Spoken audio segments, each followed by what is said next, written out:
আমাদের প্রত্যেক ইবাদতের আগে এই ঘোষণাটা দিতে হয় যে আল্লাহ আমি মুশরিক না। দেখেন সালাত যখন শুরু করি আল্লাহু আকবার বলে যখন আমরা তাকবীরে তাহরিমা বাঁধি তখন একটা দোয়া পড়তে হয়। অবশ্য আমরা অনেকে ভুল করে এই দোয়াটা জায়নামাজে দাঁড়িয়ে পড়ে ফেলি।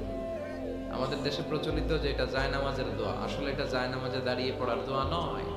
এটা বিষ্ণুনবী তাকবীরে তাহরিমা বাঁধার পরে পড়তেন। তো আমরা যখন সালাতে দাঁড়াই আল্লাহ বলে সালাত পড়ে অফার করো, আগে বলো তুমি শিরক করো কিনা। আমরা তখন বলি ওয়াজ্জাহতু ওয়াজহিয়া লিল্লাযী ফাতারাস সামাওয়াতি ওয়াল আরদা হানিফা ওয়া মা আনা মিনাল মুশরিকিন। আমরা নামাজের শুরুতেই ঘোষণা দিই আল্লাহ আমরা শিরক করি না।